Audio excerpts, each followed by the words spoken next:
नमस्ते बच्चों, ये है हिंदी का मॉडल पेपर 4। आइए इनके बहुविकल्पी प्रश्नों को हल करते हैं। पहला प्रश्न है, उसने कहा था किस विधा की रचना है? ए नाटक, बी एकांकी, सी कहानी, डी उपन्यास। तो उसने कहा था कहानी विधा की रचना है, सी इसका राइट आंसर है। पर्दा कहानी के रचनाकार कौन है? ए जैनेन्द्र, बी यशपाल, सी शिवानी, डी महादेवी वर्मा। तो इसका राइट आंसर है पर्दा कहानी के रचनाकार हैं यशपाल जी। तीसरा क्वेश्चन, लहरों के राज हंस नाटक के लेखक कौन है? ए डॉक्टर धर्मवीर भारती, बी जयशंकर प्रसाद, सी मोहन राकेश, डी सेठ गोविंद दास। इसका राइट आंसर है सी, लहरों के राज हंस मोहन राकेश है लेखक।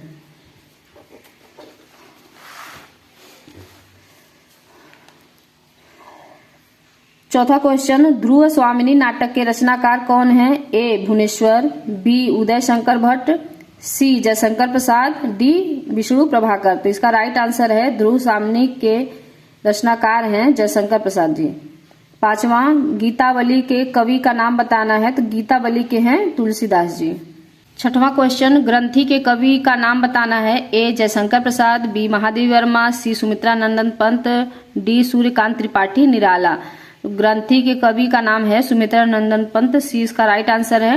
प्रगतिवादी कवि की प्रवृत्ति नहीं है, मतलब विशेषता बतानी है कि प्रगतिवादी कविता की विशेषता कौन सी नहीं है।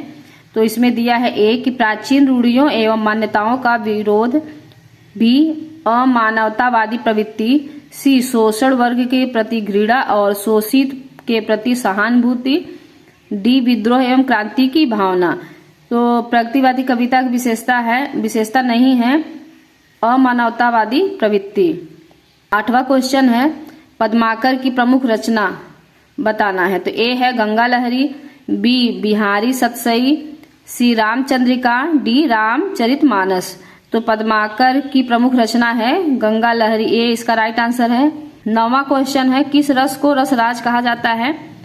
ए हास्य, बी श्रृंगार, सी वीर, डी शांत। श्रृंगार रस को, बी इसका राइट आंसर है। 10वां क्वेश्चन, जब उपमेय और उपमान में भेद होते हुए भी दोनों में अभिन्नता प्रकट की जाए तब वहां कौन सा अलंकार होता है? दिया है ए उत्प्रेक्षा अलंकार, बी रूपक अलंकार, सी उपमा अलंकार, डी अनुप्रास अलंकार। तो जब उपमेय और उपमान में भेद रहित आरोप होता है तो वहां पे रूपक अलंकार होता है, बी इसका राइट आंसर है। 11 क्वेश्चन, किन छंदों में केवल वर्णों की संख्या और नियमों का पालन किया जाता है? दिया है वर्णिक छंद, मात्रिक छंद, उभय छंद और मुक्त छंद। तो जिसमें केवल वर्णों की संख्या और नियमों का पालन किया जाता है उसे वर्णिक छंद कहते हैं। तो ये ए इसका राइट आंसर है। 12वां क्वेश्चन, जय शब्द में कौन सा उपसर्ग लगाने से वह जय का विलोमार्थक हो जाता है? मतलब जय का विलोम बताना है और उपसर्ग आगे लगता है किसी शब्द के। तो इसमें अगर वी हम लगा देंगे तो विजय हो जाएगा, परिजय लगाएंगे तो गलत ही हो जाएगा, और सी दिया है पराजय। तो ये होगा सी इसका राइट आंसर होगा। पराजय लगा देंगे तो जय का पराजय विलोम होता है, सी इसका राइट आंसर है। आगे है 13वां क्वेश्चन, मेरे द्वारा पढ़ा जाएगा वाक्य में वाच्य बताना है। ए दिया है कर्तृवाच्य, बी कर्मवाच्य, सी भाववाच्य, डी इनमें से कोई नहीं। तो मेरे द्वारा पढ़ा जाएगा, तो ये है बी कर्मवाच्य। शताब्दी में समास बताना है। दिया है द्वंद्व समास, द्विगु समास, कर्मधारय समास और तत्पुरुष समास। तो इसका राइट आंसर है द्विगु समास। शताब्दी दिया है तो इसीलिए संख्यावाचक हो गया है, तो द्विगु समास हो जाएगा। 15वां क्वेश्चन है, अंगीठी का तत्सम शब्द यहाँ बताना है। तो दिया है ए अग्निका, बी अनिष्ठका, सी अग्निष्ठिका, डी अग्निष्ठकी। तो इसका राइट आंसर है अंगीठी का तत्सम रूप होगा सी अग्निष्ठिका। 16वां क्वेश्चन, आभूषण का पर्यायवाची यहाँ बताना है। दिया है अभिमान, अलंकार, संपदा, डी वायस। तो राइट आंसर है आभूषण को अलंकार भी कहते हैं। 17वां क्वेश्चन, तस्मीन शब्द में विभक्ति एवं वचन बताना है। ए दिया है चतुर्थी विभक्ति एक वचन, दिया है बी पंचमी विभक्ति द्विवचन, सप्तमी विभक्ति एक वचन, डी दिया है उपयुक्त में से कोई नहीं। तो तस्मीन शब्द में विभक्ति और वचन कौन सा है? इसमें सी इसका राइट आंसर है, सप्तमी विभक्ति एक वचन है तस्मीन। 18वां क्वेश्चन, वाह हमें हमारा लक्ष्य मिल गया है। इसमें कौन सा वाक्य है ये? तो दिया है ए साधारण वाक्य, बी विस्मयवाचक वाक्य, सी संदेहवाचक और डी दिया है नकारात्मक वाक्य। तो 18 का राइट आंसर है बी। इसमें विस्मय आदि बोधक चिन्ह दिया है, इसीलिए बी इसका राइट आंसर होगा, विस्मयवाचक वाक्य। 19वां क्वेश्चन है, यह कार्य मुझसे नहीं होगा। वाक्य का यहाँ पे कर्म वाच्य में इसका परिवर्तन करना है। तो इसका दिया है ए कि यह कार्य मेरे द्वारा नहीं किया जाएगा, बी दिया है यह कार्य मैं करूंगा, सी कार्य मेरे द्वारा ही होगा, डी मैं यह कार्य नहीं करूंगा। तो नहीं कर दिया है इसमें दो, पहले ए दिया है और डी दिया है, बी और सी कट गया पहले से ही। तो इसमें होगा मेरे द्वारा, तो ये है ए वाला राइट आंसर है कि यह कार्य मेरे द्वारा नहीं किया जाएगा। ए इसका राइट आंसर हो गया। बी है परिमाणवाचक क्रिया विशेषण बतानी है। दिया है ए धीरे धीरे, बी कम, सी दो और डी दिया है यहाँ। तो इसका राइट आंसर है यहाँ पे धीरे धीरे, ए इसका राइट आंसर है। फिर है खंड ब वर्णनात्मक प्रश्न। दिया है 21वां कि सुंदर प्रतिमा, मन भावनी चाल और स्वच्छंद प्रकृति की ये ही दो चार बातें देखकर मित्रता की जाती है। अब देखिए यहाँ मित्रता है, तो ये मित्रता वाला पार्ट है और इसमें भी प्रश्न जो दिए गए हैं 3 कि उपयुक्त गद्यांश का संदर्भ यहाँ लिखना है। तो संदर्भ में लिखेंगे आप कि प्रस्तुत गद्यांश हमारी पाठ्य पुस्तक हिंदी के मित्रता नामक पाठ से लिया गया है। इसके लेखक आचार्य रामचंद्र शुक्ल जी हैं। ये हो गया। और फिर रेखांकित जो रेखा खींची गई है उसकी आपको व्याख्या करनी है। फिर दिया है कि अच्छे मित्र की क्या विशेषता बताई गई है यहाँ पे। तो अच्छा मित्र कैसा होता है ये यहाँ पे बताया गया है। तो आप यहाँ पे जब इसको पूरा अच्छे से पढ़ेंगे तो यहाँ आपको मिल जाएगा इसका आंसर कि अच्छे मित्र की क्या विशेषता है। तो जैसे यहाँ से हो सकता है कि अच्छे मित्र की क्या विशेषता है कि मित्र जो है, सच्चा मित्र होता है वह पथ प्रदर्शक के समान होता है, मतलब सही रास्ता दिखाने वाला होता है और जिस पर हम अपना पूरा विश्वास कर सकते हैं। वह भाई के समान होता है जिसे हम अपने प्रेम का पात्र बना सकें। हमारे और हमारे मित्र के बीच सच्ची सहानुभूति होनी चाहिए, यही इसकी विशेषता रहेगी। इसको अच्छे से यहाँ बना के लिख लेंगे तो यहाँ पे आपको नंबर मिल जाएगा। फिर दिया है अथवा, दिया है दूसरी बात जो इस संबंध में विचारणी है वह यह है कि संस्कृति अथवा सामूहिक चेतना ही हमारे देश के प्राण हैं। तो ये है संस्कृति इसमें लिखा है, तो ये भारतीय संस्कृति वाला पाठ है और डॉक्टर राजेंद्र प्रसाद जी हैं इसके लेखक। तो यहाँ पे भी क्वेश्चन दिया है कि उपयुक्त गद्यांश का संदर्भ लिखिए। तो जैसे मित्रता का आप संदर्भ लिखे हैं ऐसे ये लिख के यहाँ पे पाठ की जगह भारतीय संस्कृति डालना है और लेखक की जगह डॉक्टर राजेंद्र प्रसाद। फिर आगे 22वां क्वेश्चन है कि दिए गए पद्यांश में से किसी एक पर आधारित सभी प्रश्नों के यहाँ पे उत्तर देने हैं आपको। तो क दिया है पुरते निकसी रघुवीर बधु धरि धीर दय मग में दग द्वय झलकी भरी भाल कनि जल की पूट सूख गए मधुरा धरवय। ये कौन सा पाठ है पद्यांश में? ये है वन पथ पर। तो इसका संदर्भ और इसके जो रचयिता हैं ये हैं गोस्वामी तुलसीदास जी। तो इसका यहाँ पे ऐसे लिखेंगे आप लोग कि प्रस्तुत पद्यांश हमारी पाठ्य पुस्तक हिंदी काव्य खंड के वन पथ पर से लिया गया है, जिसके कवि गोस्वामी तुलसीदास जी हैं। फिर आगे देखिए इसका अर्थ क्या हो जाएगा, इसकी व्याख्या कि पुरते निकसी रघुवीर वधु, रघुवीर मतलब रामचंद्र जी की पत्नी मतलब सीता। तो महल से सीता और श्री राम लक्ष्मण जब निकलते हैं तो सीता धरि धीर दय मग में दग द्वय, रास्ते में धैर्य धारण करके 2 कदम चलती हैं। तब झलकी परे भाल कनि जल की, तब उनके मस्तक से पसीना बहने लगता है। पूत सूख गए मधुरा, और उनके कोमल होठ सूख जाते हैं। इसमें उनकी दशा का वर्णन यहाँ पे किया गया है कि उनकी दशा कैसी हो गई है। अथवा करके दिया है, ख की मोर पंखा सिर ऊपर राखी हो, गुंज की माल गरे पहिरोंगी। ये है सवैया पाठ है, रसखान जी का है, तो इसका लिखेंगे प्रस्तुत पद्यांश। हमारी पाठ्य पुस्तक हिंदी काव्य खंड के सवैया नामक पाठ से उद्धृत है और इसके कवि हैं रसखान जी। ये हो गया आपका संदर्भ।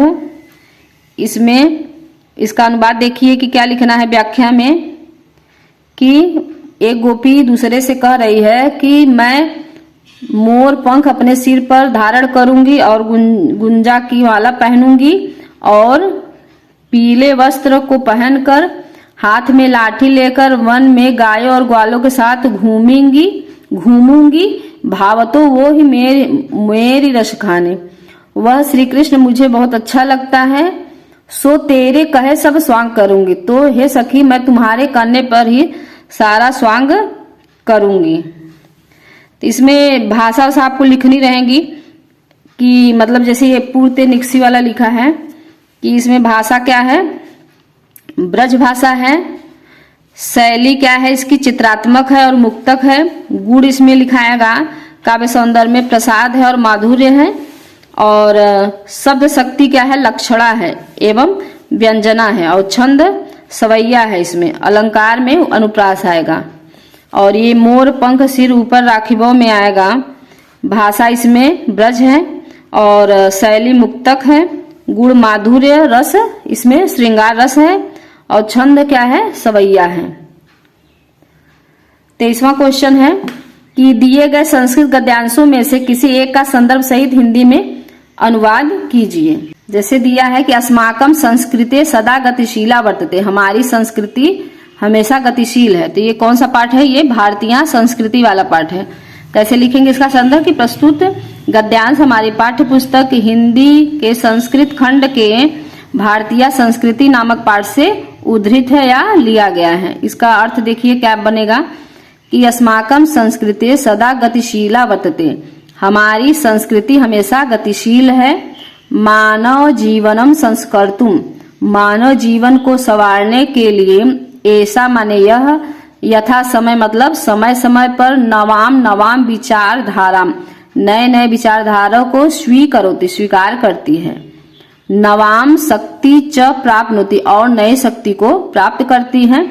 अत्र दुराग्रह नास्ति, यहाँ अनुचित आग्रह नहीं है।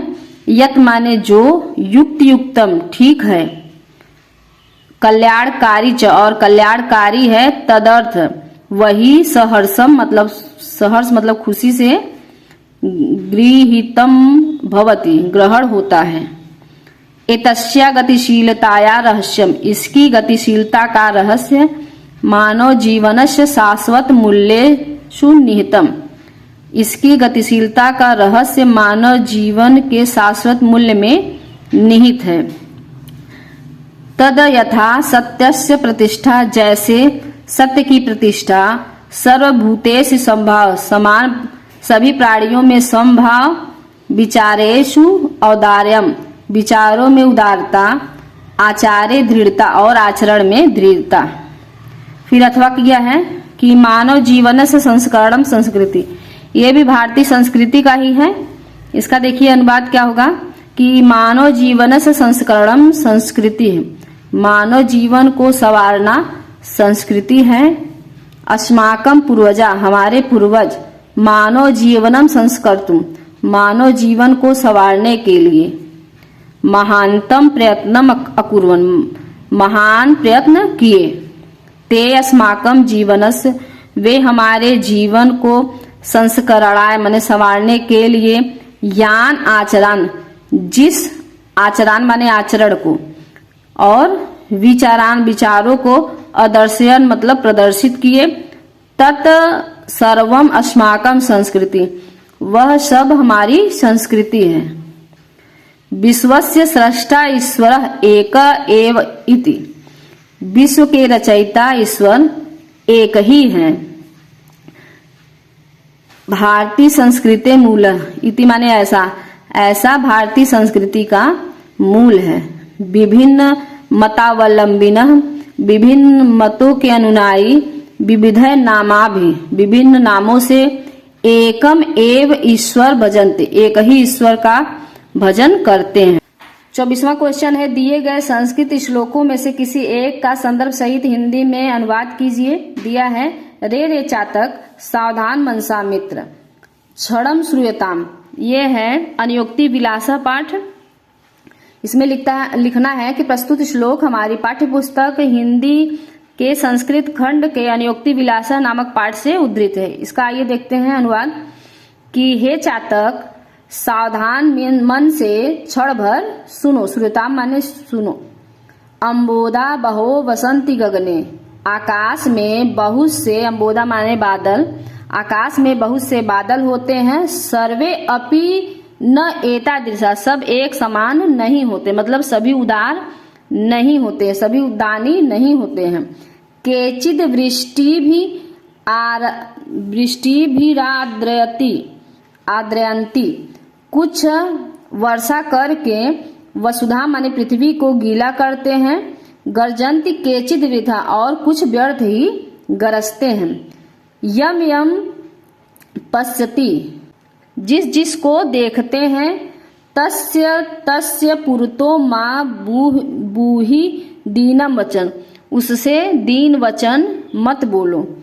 जिस जिस को देखते हो उससे दीन वचन मत बोलो। भाव यह है कि हर किसी के सामने याचना नहीं करनी चाहिए, क्योंकि हर कोई दानी नहीं होता है कि जो हमें कुछ दे दे। हर कोई दानी नहीं होता है जो कि हमें कुछ दे दे। ये हो गया आपका। फिर अथवा दिया है कि मानम हित्वा प्रियो भवति, क्रोधम हित्वा न सोचति, कामम हित्वा अर्थवान भवति, लोभम हित्वा सुखी भवेत्। ये है जीवन सूत्राणी वाला पाठ है, तो श्लोक वही लिख देंगे और पाठ की जगह जीवन सूत्राणी डाल देंगे। इसका अनुवाद देखिए क्या है कि अभिमान को हित्वा माने त्याग कर, अभिमान को त्याग कर मनुष्य प्रिय होता है। क्रोधम हित्वा न सोचती, क्रोध कर त्याग कर मनुष्य शोक नहीं करता है। कामम हित्वार्थवान भवति, इच्छा को त्याग कर मनुष्य अर्थवान माने धनवान होता है। लोभम हित्वा सुखी भवेत्, और लालच को त्याग कर मनुष्य सुखी होता है। 25वां क्वेश्चन है कि अपने पठित खंड काव्य के आधार पर निम्नलिखित प्रश्नों में से किसी एक का उत्तर दीजिए। तो अपने पठित खंड काव्य में क्या है आपका, ज्योति जवाहर है। तो ज्योति जवाहर में देखिए आया है कि ज्योति जवाहर खंड काव्य के आधार पर बताइए कि कलिंग युद्ध का अशोक के हृदय पर क्या प्रभाव पड़ा था। और दिया है दूसरा, ज्योति जवाहर के नायक की 4 चारित्रिक विशेषताओं का उल्लेख कीजिए। अच्छे से इसको पढ़िएगा। 26वां क्वेश्चन है कि दिए गए लेखकों में से किसी एक लेखक का जीवन परिचय देते हुए उनकी एक प्रमुख रचना का उल्लेख कीजिए। आचार्य रामचंद्र शुक्ल जी का जीवन परिचय दिया है, डॉक्टर राजेंद्र प्रसाद का, डॉक्टर भगवत शरण उपाध्याय, और कवियों में बिहारी लाल का दिया है, रसखान का और महादेवी वर्मा का। 27वां क्वेश्चन है कि अपनी पाठ्य पुस्तक में से कंठस्थ कोई एक श्लोक लिखिए जो इस प्रश्न पत्र में न आया हो। तो श्लोक आपको याद कर लेना है 2-3। फिर 28वां क्वेश्चन दिया है कि अपने क्षेत्र की नालियों तथा सड़कों आदि की समुचित सफाई न होने पर स्वास्थ्य अधिकारी को एक शिकायती पत्र लिखिए। तो ये पत्र आपको अच्छे से पढ़ लेना है। याद दिया है कि अपने प्रिय मित्र को अपनी किसी तीर्थ यात्रा के बारे में बताते हुए उसे एक पत्र लिखिए। 29वां क्वेश्चन दिया है कि निम्नलिखित प्रश्नों में से किन्हीं 2 प्रश्नों के उत्तर यहाँ संस्कृत में दीजिए। तो पहला दिया है दारा शिकोह वाराणसीम आगत्य की मकरो। तो दारा शिकोह ने वाराणसी आकर क्या किया, ये वाराणसी वाला पाठ है, तो उनके प्रश्न उत्तरों को अच्छे से पढ़ लीजिएगा। दूसरा दिया है कोश गतः भ्रमर कीम अचिंत्यत। कमल की कली में बैठा हुआ भौरा क्या सोच रहा था, ये है अनुयोक्ति विलासा वाला पाठ। इसके प्रश्न उत्तरों को भी पढ़ लीजिएगा। दिया है गीता या क संदेश, गीता का क्या संदेश है, ये वीर वीरेण पूज्यते वाला पाठ है, उसमें से प्रश्न उत्तरों को पढ़िएगा। दिया है फिर लास्ट वाले में चंद्रशेखर का से, चंद्रशेखर कौन था, ये दिया है आजाद चंद्रशेखर वाला पाठ है, तो उनके प्रश्न उत्तरों को भी पढ़ लीजिएगा। तीसवां क्वेश्चन दिया है कि निम्नलिखित में से किसी एक विषय पर निबंध लिखना है। दिया है विज्ञान के चमत्कार, शिक्षा में खेलकूद का स्थान, मोबाइल फोन से लाभ और हानि, स्वच्छ भारत अभियान और ग्राम्य स्वच्छता।